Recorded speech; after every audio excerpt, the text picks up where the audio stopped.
갖다 놓으면 바로 없어지고, 아, 그래, 그런 데 대해서 내가, 아, 그래, 그래도 이게 별거 아니지만 다들 맛있게 갖다 드시는가 보다. 그런 보람으로 열심히 해야겠다는 마음으로 하는 거죠.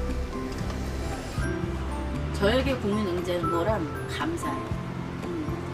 저는 감사한 마음이 생기더라고요. 모든 것에.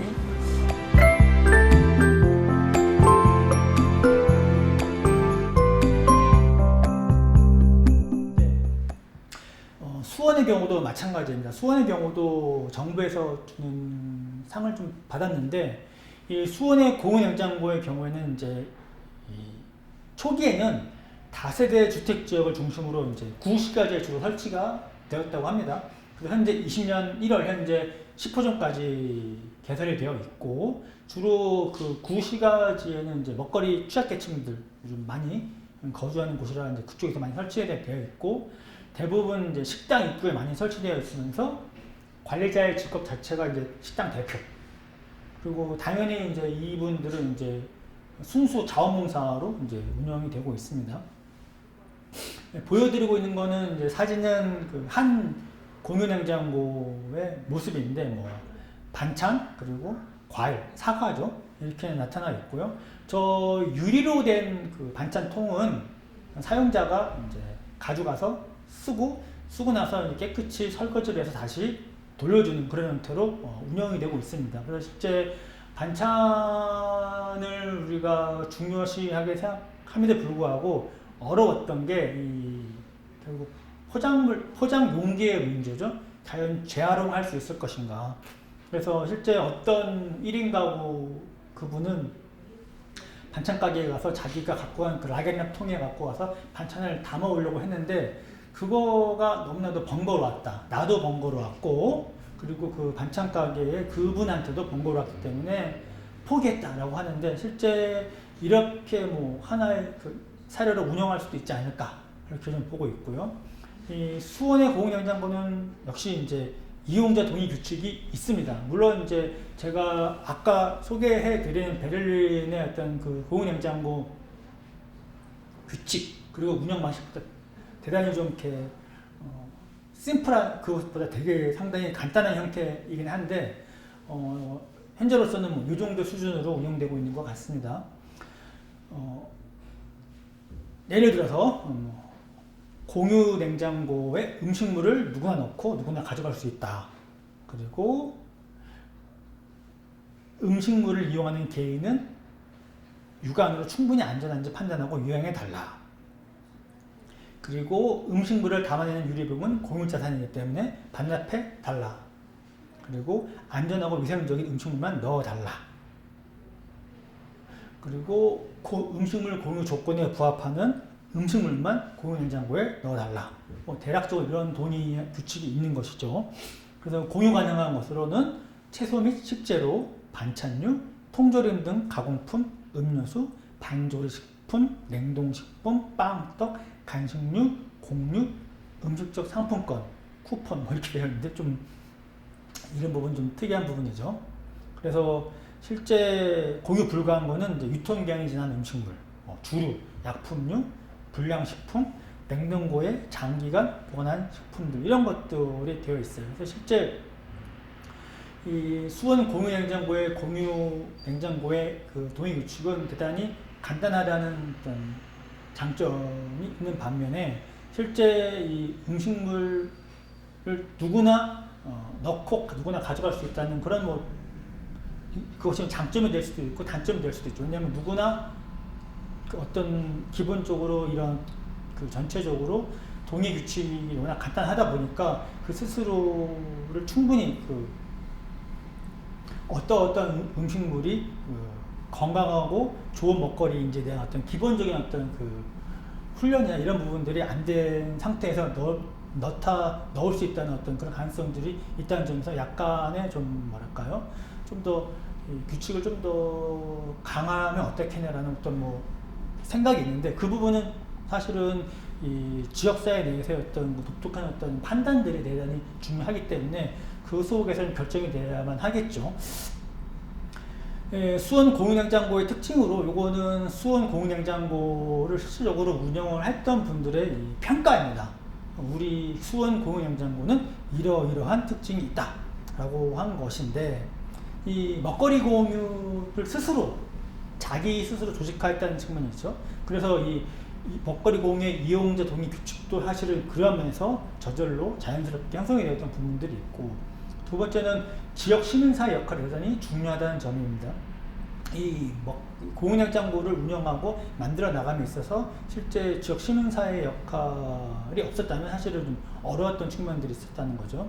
그리고 이 중간지원조직이라고 할 수 있는 수원 지속가능발전협의회 활동의 하나로 이 공유냉장고가 이제 이루어지고 있기 때문에 실제 이 활동들이 또 중요하다고 평가할 수 있는 거고, 당연하게도 사회적 취약 계층에 대한 먹거리 보장 효과가 있습니다.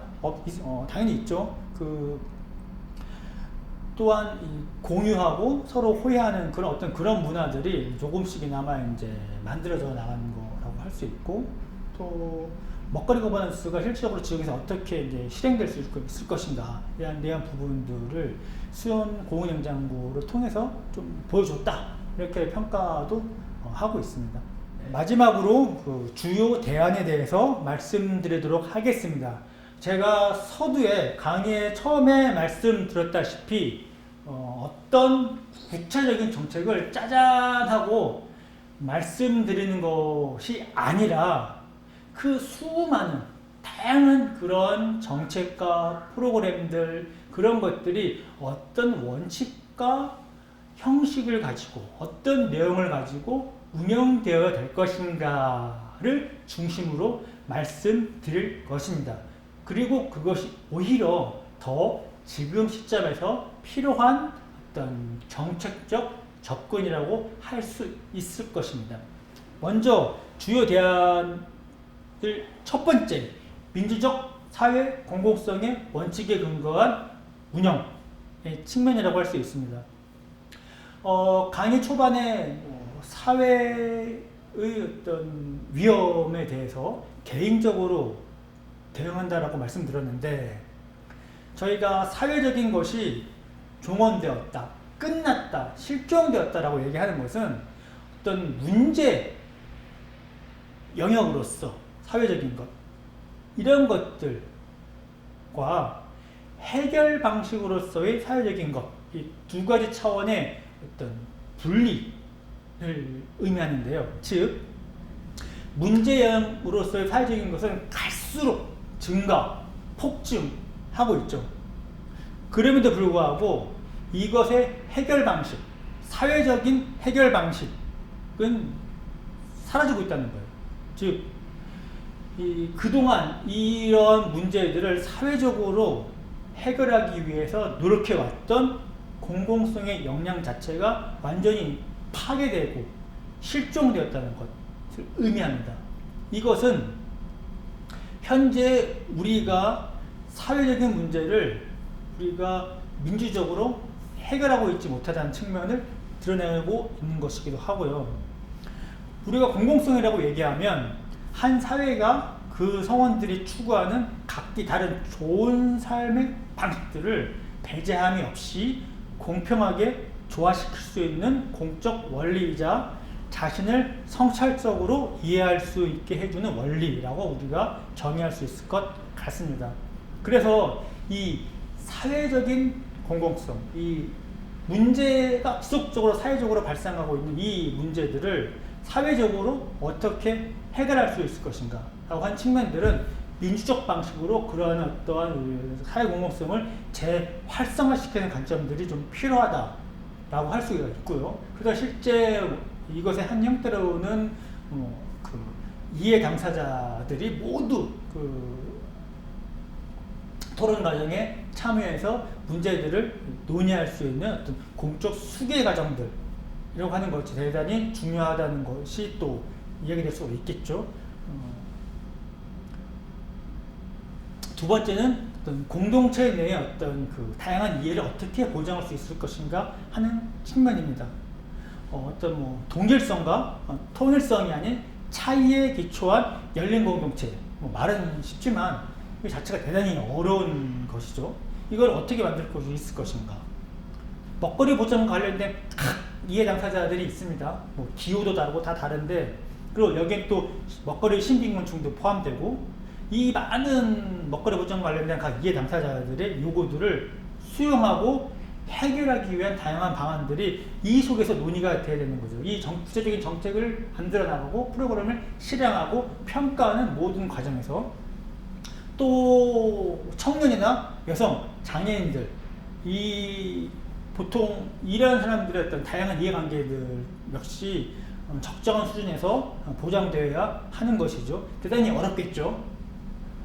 그리고 그럼에도 불구하고 보편성에 기초한 먹거리 보장이 강조되어야 될 것입니다. 누구나 그 공동체 혹은 지역사회 성원이라면 누구나 먹거리 보장이 이제 될 수 있도록 참여도와 무관하게, 또 어떤 그 자신의 역량과 또 무관하게 보편적으로 먹거리 보장이 또 이루어져야 된다는 측면들이 또 강조될 수 있을 것 같고요. 세 번째는 공중보건, 건강과 연계되는 먹거리입니다. 저희가 뭐 건강한 먹거리, 좋은 먹거리, 굿푸드 이렇게 이야기를 많이 했지만 그거 자체는 대단히 그 복합적인 차원의 문제이죠. 그래서 실제 그 기존의 어떤 먹거리 보장의 관점을 좀 넘어서 건강 정책이나 공중보건 정책들과 어떻게 이 먹거리 보장이라고 하는 것이 연결될 수 있을 것인가가 고민되어야 되는 거죠. 제가 아까 말씀드렸던 호주의 그 푸드 커뮤니티 프로젝트의 사례는 하나의 사례이고 그것이 100% 맞다, 그 길로 가자라고 하는 건 아닙니다. 다만 그런 식의 접근도 있을 수 있다. 그럼 한국에서는 어떻게 할 것인가? 한국에는 있는 그 보건 정책이라든지 국가 시기 가이드, 뭐 기타 등등 뭐 다양한 것들이 있는데 이런 것들을 뭐 바꿔내는 것도 중요하고, 그리고 그런 것들을 새롭게 바꿔낸다라고 하면 새롭게 바꿔내는 과정에서 먹거리라고 하는 것이 어떻게 연결될 수 있을 것인지, 그리고 지역 사회 내에서의 어떤 먹거리 정책이나 그런 수행 내용들이 어떻게 연결될 수 있을 것인지를 좀 고민해 봐야 된다는 거죠. 뭐 식단을 처방하자, 건강한 먹거리로 식단을 처방하고 건강 처방을 하는 그런 것들이 이제 중요할 수 있겠죠. 어떤 우리가 건강한 먹거리를 섭취하고 건강하게 살기 위해서. 근데 이것이 어떻게 지역사회 내에서 이런 것들이 재료 제공이 가능할 것인가. 그리고 지역에서는 이 식단의 처방이나 건강한 먹거리 관련해서 어떻게 활용 가능한 자원과 연결될 수 있을 것인가에 대한 부분들, 이런 것들이 좀 적절하게 좀 고민이 되면서 이루어져야 된다는 거죠. 이것들 자체가 개인적인 수준으로 이거 식단이 좋고 건강이 좋기 때문에 이것을 네가 당신이 개인적으로 어디에 가서 구입하고 어디에 가서 사서 요리를 해라 라는 것이 아니라 이것들을 지역사회 내에서 어떻게 공동적으로 만들어 나갈 수 있을 것인가를 빠짐없이 고민해야 된다는 거죠. 그렇지 않으면 사실은 이거 자체가 이 지역사회를 뭐 바꿔내는 문제가 아니라 그냥 개인의 어떤 뭐랄까요? 움직임만 조금씩 바꿔낼 수 있는 그런 것들, 그리고 개인의 움직임을 바꾸려면 그 개인의 그것들을 이제 대단히 많은 노력들이 필요하고, 개인이 갖고 있는 사회적 자본이라든지 경제적 자본이라든지 문화적 자본에 따라서 많이 달라지고 수 있기 때문에 그런 부분들을 고려해야 된다는 거죠. 그리고 마지막으로 기후위기 문제와도 사실은 이 지역사회 내에서의 어떤 먹거리 부분과 연계되는 부분들이 좀 있어야 된다는 거죠. 이 부분은 충분히 뭐 아마 얘기가 이미 됐을 거라고 생각합니다. 마지막으로 먹거리 보장의 책임과 의무가 좀 명확화할 필요가 있다, 그런 말씀인데요. 특히 요즘 코로나19 상황과 결부되면서 이 선의에 근거했던 많은 정책과 행정들이 많이 뭐랄까요? 어긋나는 그런 경우들이 많죠. 그래서 실제 이 먹거리 보장 자체는 공공의 역할과 의무가 있다라고 하는 기본적 책임이 명확해져야 된다고 생각합니다. 뭐 실제 먹거리 보장에 대한 어떤 실행은 민간 조직, 뭐 민간 조직, 뭐 사회 경제 조직이 한다라고 하더라도 그것의 실패는 민간 사회경제 조직의 실패라기보다는 충분히 그 활동들을 보장하지 않았던, 그리고 기본적으로 그 먹거리 보장의 핵심적인 하나의 강력한 주체인 공공이 잘못한 거다, 공공이 책임져야 될 거다라고 하는 것들이 좀 더 명확해졌으면 좋겠다는 거죠. 그래서 어떤 정부와 민간 사회경제적 조직 간의 관계에 있어서도 사실은 원활한 연계가 필요하고 적정한 수준에서의 어떤 역할, 의무, 책임이 분배되어야 될 거라는 거죠. 그렇지 않으면 사실은 지역사회에서의 먹거리 보장의 책임이 마치 사회적 경제조직에 있는 것처럼, 혹은 그 지역사회에 있는 것처럼 우리가 잘못 보게 될 가능성이 높기 때문에, 실제 수행을 누가 다른 쪽에서 한다라고 하더라도 어쨌든 먹거리 보장이라고 하는, 먹거리권이라고 하는 이런 것들은 공공의 역할과 의무가 기본이다라고 하는 것이 좀 더 이런 그 지역사회의 먹거리 프로그램에 있어서도 명확히 되어야 될 필요가 있다라고 할 수 있습니다. 이제 마지막으로 그 토론거리가 있습니다. 이건 이 강의를 다 듣고 나서 여러분들이 그 워크숍에서 이 부분들을 좀 이야기해야 될 건데요. 첫 번째는 이 먹거리 공동체, 지역사회에서 먹거리 공동체란 무엇인가, 어떤 의미인가 라고 하는 것들. 그리고 두 번째는 과연 그렇다면 그 지역사회에서 주민의 먹거리 요구는 어떻게 해결되어야 될 것인가. 정말 다양하죠. 요구도 다양하고 주체도 다양하고.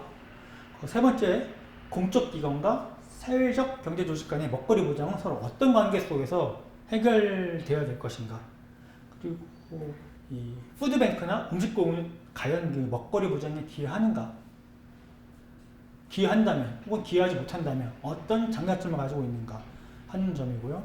그리고 이거는 여러분들이 좀 이렇게 약간 좀 수고스럽고 힘드실 수도 있지만, 그 자신의 살고 있는 지역이 있습니다. 거기는 뭐 마을복이 있을 수도 있고 공유냉장고가 있을 수도 있고 또 다른 어떤 정책이 있을 수도 있겠죠. 그래서 제가 말씀드렸던 것 외에도 자신의 지역에서 그 먹거리 보장을 위해서 시도한 어떤 정책이나 프로그램이 어떤 것이 있는지 좀 찾아보고, 거기서 드러나는 장점, 이런 것들이 뭐가 있었는지, 혹은 단점이 있다면 뭐가 있었는지, 그런 것들을 좀 이렇게 여러분들께서 정리해 와서 워크숍에서 좀 이야기를 하는 그런 시간이 좀 있었으면 좋겠다라고 생각합니다. 이거 진짜 마지막인데요. 그래서 저희가 이제 제가 맺은 말로서 길게 말씀드리지는 않을 겁니다. 요것은 이 푸드뱅크 사업 자체가 갖고 있는 장점과 한계, 이런 부분들을 정리하면서 주장했던 그 엘리자베스라고 하는 한 영국의 교수의 어떤 말입니다. 제가 빨간색으로 표시놨는데요. 한국말로 대략 얘기하면 그 남은 음식을 남겨진 사람들을 위해 사용하는 것은 멈춰야만 한다. 그런 의미입니다. 남은 음식을 어떤 특정한 사람들을 위해 사용하는 것이 뭐가 나쁘냐라고 할 수도 있는데, 당연히 그것들은 필요한 일이죠. 어떤 남은 음식을 어떤 방식으로든지 해결하고 다시 재활용, 다시 활용하는 것, 다시 남은 음식을 정말 음식물로서, 먹거리로서 우리가 섭취하고 즐길 수 있도록 만들어주는 것 자체는 정말 필요로 하는 일인데, 여기에 담겨져 있는 것은 음식물이 남게 되는 과정, 그리고 우리가 먹거리를 보장해야만 하는 과정, 요 두 가지 부분들은 서로 분리되어 있는 것들이라는 거죠. 이것들을 서로 이렇게 합쳐져서 우리가 사고한다면 어느 순간에는 당연히 그것이 갖고 있는 순기능이 있겠지만, 또 이것이 장기화되고 고착화되고, 또 앞서 얘기한 것처럼 어떤 물류, 분배에만 고민하게 되면 남은 음식은 그냥 남겨진 사람들한테 사용하면 되지라고 하는 그런 인식들, 그런 고정관념이 고착화될 수 있다는 거죠. 실제 그런 고정관념을 고착화시키지 않기 위해서는 이런 식의 조건이 필요하다는 겁니다.